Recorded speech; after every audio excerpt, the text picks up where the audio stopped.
Hello বন্ধুরা, তো তোমাদের সাথে আমি আবারও একটা ছোট্ট মিনি ব্লগ নিয়ে চলে এসেছিলাম। এটা ছিল কালী পুজোর প্রথম দিন।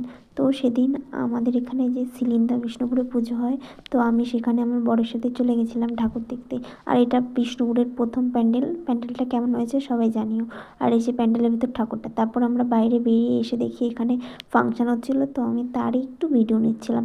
তারপরে বাইরে বেরিয়ে আমরা মথুরা কেক খেয়ে নিলাম। আর মথুরা কেক খাওয়া হয়ে গেলে এদিকে আমরা আরেকটা প্যান্ডেলের ভেতরে চলে আসলাম। আর এই প্যান্ডেলেরটা সাজানোটা খুব সুন্দর হয়েছিল, ভেতরের প্রতিমাটাও খুব সুন্দর, 5 রকমের কালী মা ছিল এখানে।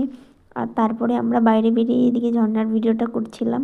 আর এই যে এখানে আরেকটা প্যান্ডেল, তো সেখানেও আমরা চলে আসলাম।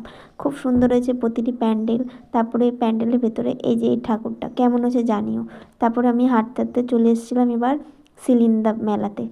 এখানে যেহেতু অনেক বড় মেলা হয়, কিছু কিছু ঠাকুর হয়, সেগুলো দেখার জন্য দূর দূরান্ত থেকে অনেক লোক আসে। আর আমরাও চলে এসেছিলাম। আর মেলাতে তো প্রচণ্ড ভিড় হয়েছিল। তারপরে এই ভিড়ের কারণে আমরা দুটো ভিআইপি টিকিট কেটে এই প্যান্ডেলে যাওয়ার জন্য লাইনে দাঁড়িয়ে পড়েছিলাম।